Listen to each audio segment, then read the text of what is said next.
इस तरह की बात भी नहीं करते हैं वो, लेकिन जनता के बीच में वो एक हीमैन की तरह आए। उनकी फिल्में कामयाब रही, असफल भी रही है, दोनों स्वाद उन्होंने चखा है। पिताजी उनके प्रोड्यूसर थे, माता उनकी पार्श्व गायिका भी थी, शास्त्रीय गायिका भी रही। तो माता उनकी गायिका, पिता फिल्म प्रोड्यूसर, खुद वो प्रोड्यूसर, डायरेक्टर, गायक भी। विजय चंद्रशेखर एक बहुत अच्छे गायक भी हैं, ये भी ध्यान रखिए। बड़ी बड़ी कंपनियों के ब्रांड एम्बेसडर हैं, लाइन लगी हुई है बड़ी बड़ी कंपनियों के, वो उनके ब्रांड एम्बेसडर हैं, मॉडल के रूप में वो काम कर रहे हैं। आप समझिए चेहरा है बड़ी कंपनियों के विजय चंद्रशेखर, और जनता के बीच में भरोसा पैदा किया है उन्होंने, खाली एक्टिंग से नहीं। अगर हालांकि साउथ में बड़े बड़े एक्टर कामयाब हुए हैं, लेकिन कमल हसन तो कामयाब नहीं हुए। रजनीकांत ने हिम्मत नहीं जुटाई। रजनीकांत कोशिश कर रहे थे कि मैं पॉलिटिकल पार्टी लाऊंगा, पॉलिटिकल पार्टी लाऊंगा, नहीं हुआ। एमजीआर ने हिम्मत जुटाई थी और एनटीआर ने हिम्मत जुटाई। आंध्र प्रदेश में एनटीआर ने, और फिर उधर एमजीआर ने, तमिलनाडु में एमजीआर ने। लेकिन दो बड़े फिल्मी हस्तियों के जाने के बाद अब बहुत, फिर नागार्जुन भी आए और भी बहुत सारे फिल्म स्टार वहां पर आते ही रहते हैं साउथ में।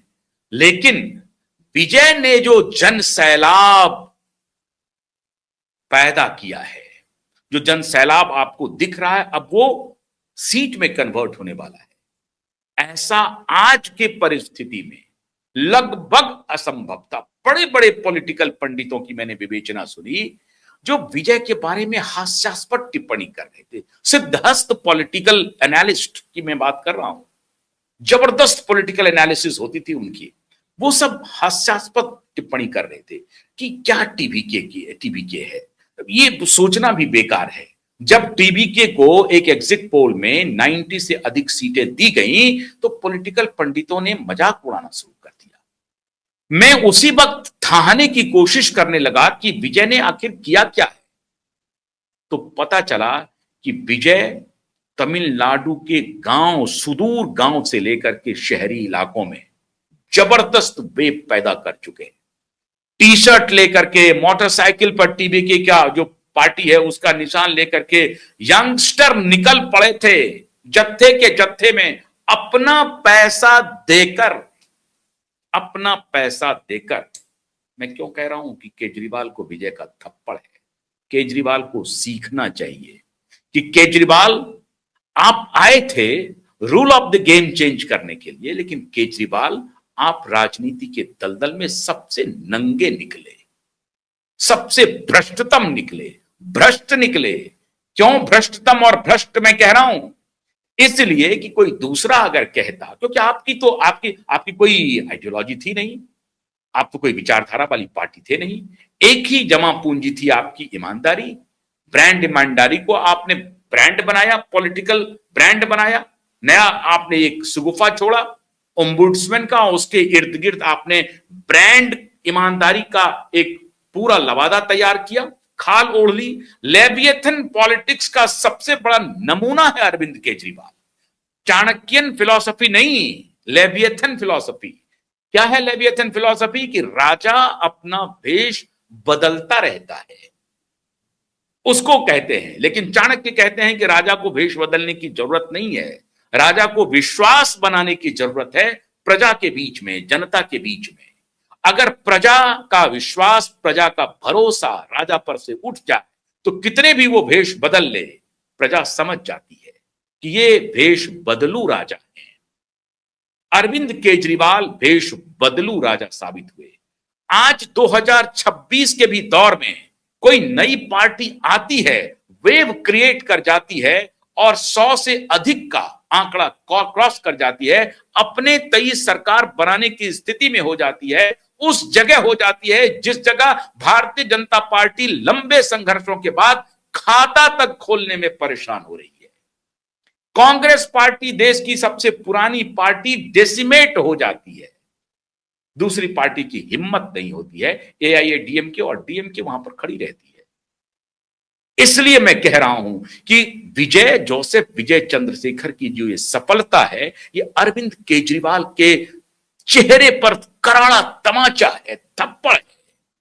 अरविंद केजरीवाल की पूरी पॉलिटिकल फिलॉसफी को धता बता दिया विजय ने, और विजय ने फिर साबित किया कि अगर आप में कैरिश्मा हो, ईमानदार हो, तो आप स्वच्छ राजनीति का दिलासा और भरोसा दोनों जनता को दे सकते हैं और जनता आपको स्वीकार कर सकती है।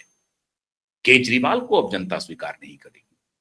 क्यों नहीं करेगी? स्टालिन के साथ खड़े होते हैं केजरीवाल, स्टालिन के साथ। आप कल्पना कीजिए, अगर केजरीवाल विजय का दामन थामा होता, हो सकता है विजय को नुकसान हो जाता। विजय को मालूम था कि इस व्यक्ति के साथ हाथ नहीं मिलाना है। कभी कल्पना नहीं किया होगा कि विजय केजरीवाल के साथ हाथ मिलाए। लेकिन अगर कोई भी नई पॉलिटिकल पार्टी आती है और केजरीवाल जैसे नेता उनसे मिलने जाते हैं, तो संभवतः वो मिलने के लिए सोचेगा कि जरा मिले जरा सा। ये भी तो आंदोलन की उपज थे, ये भी तो पहली बार, इनका कोई राजनीतिक बैकग्राउंड नहीं था, लेकिन वो राजनीति में आए, दम ठोका, सरकार बना लिया, 3-3 बार सत्ता में रहे, दूसरे स्टेट में सत्ता में हैं, दूसरे स्टेट में अपना टेंटिकल्स बढ़ा रहे हैं। सोचने के लिए मजबूर हो सकता है कोई भी राजनीतिक पार्टी, लेकिन विजय ने केजरीवाल से हाथ नहीं मिलाया, और ना ही केजरीवाल की आंखों में वो थोड़ी सी भी ख्वाहिश बची थी कि चले जाते हैं विजय से हाथ मिला लेते हैं। नहीं मिलाया, हिम्मत नहीं हुई केजरीवाल की। क्यों? क्योंकि वहां ईमानदार का जो ऑरा था वो चमक रहा था, वो जनता में जो भरोसा का वेग पैदा किया था वो चमक रहा था, और उसमें ये भरोसा तोड़ने वाला शख्स अगर पहुंचता तो समझिए दूध में मक्खी हो जाता। वो पूरी की पूरी दूध की बाल्टी उठा करके विजय फेंकना पड़ता विजय को प्रशांत महासागर में, अगर केजरीवाल पहुंचता। अच्छा किया केजरीवाल ने स्टालिन से हाथ मिलाया और स्टालिन के साथ स्टेज शेयर किया। मित्रों, केजरीवाल के लिए आज सबसे बड़ा सबक है ये। वहां गए पश्चिम बंगाल में तो ममता बनर्जी के साथ स्टेज शेयर कर लिया। ममता बनर्जी के खिलाफ भ्रष्टाचार के गंभीर आरोप लगे हुए हैं, उनके भतीजे के खिलाफ गंभीर आरोप लगे हुए हैं। किन किन के साथ इन्होंने हाथ मिलाया? उद्धव ठाकरे के बेटा के साथ हाथ मिला रहे हैं, उद्धव ठाकरे के साथ हाथ मिला रहे हैं ये केजरीवाल। शर्म आनी चाहिए केजरीवाल को। केजरीवाल को आज नींद नहीं आएगी। क्या पता विजय नॉर्थ की तरफ भी विजय अभियान चला दे। किसने देखा है? अच्छे गायक हैं, अच्छे एक्टर हैं, 51 साल के हैं महज, जून 1974 की पैदाइश है उनकी, और बिल्कुल यंग है, बिल्कुल फिट है, युवा है, करिश्मा है उनका, और पहली बार चुनाव मैदान में उतरे, 100 से अधिक शतक लगा दिया। बड़े बड़े राजनीतिक पार्टियों के लिए बेचैनी का सबब है, और उसके बाद अगर कोई बेचैन होंगे तो श्रीमान राहुल गांधी को होना चाहिए। क्यों? श्रीमान राहुल गांधी साउथ और नॉर्थ का डिवाइड करके कुछ खेल करना चाहते थे, तो कर्नाटक और तेलंगाना में तो कुछ वो कर लेते हैं, लेकिन आंध्र प्रदेश हाथ से चला गया, तमिलनाडु भी हाथ से चला गया। अब एक उनके लिए जो थोड़ी आशा की किरण बची है वो केरलम है। केरलम में भी अलायंस करके किसी तरीके से सत्ता में आ गए हैं, हालांकि अच्छी सफलता मिली है, 90 के आसपास पहुंच गए हैं यूडीएफ वाले, अच्छी सफलता मिली है। लेकिन वहां भी वो अपने आप को संभाल पाएंगे, वहां से आगे कुछ क्वांटम जंप ले पाएंगे, कहना मुश्किल है। लेकिन राहुल गांधी भी विजय से नहीं मिले, केजरीवाल भी विजय से नहीं मिले। मिले ये लोग किन से? स्टालिन से। आने वाले दिनों में विजय का विजय अभियान कहां जाएगा, विजय के बारे में जानकारी आप सबको मालूम है, आप सभी गूगल कर लीजिएगा, बताने की आवश्यकता नहीं है। बहुत सारी सफल फिल्में दी हैं, कुछ असफल फिल्में भी हुई हैं। कैरियर बहुत शानदार है, किसी से कोई अलायंस नहीं किया, ना तो बीजेपी से, ना ही कांग्रेस से, ना डीएमके से, ना एआईएडीएमके से, एकला चलो चलते रहे, और पूरा जनमानस इनके समर्थन में खड़ा हो गया। एक एक जनता इनका संगठन बन गया, जनता ही इनके संगठन में शामिल हो गए। तो पार्टी तो समझिए जन आंदोलन से बनती है, भरोसे से बनती है, विश्वास से बनती है, और विजय ने साबित कर दिया कि भरोसे की राजनीति, पॉलिटिक्स ऑफ ट्रस्ट मैटर करता है। केजरीवाल आपके लिए सबसे बड़ा सबक है। अब आप पुनर्मुसिको भवा, आप जाइए गोप भवन में बैठिए, पब्लिक डोमेन में मत आइए केजरीवाल, कोई आपको सुनने के लिए तैयार नहीं है। आपके पुराने साथी आपको पीपी करके गाली दे रहे हैं, पीपी करके गाली दे रहे हैं। तो श्रीमान केजरीवाल, अब आप पब्लिक ग्लेयर में मत आइए। विजय ने आपको तमाचा लगा दिया है, सीखिए कुछ विजय से। बहुत बहुत शुक्रिया, नमस्कार।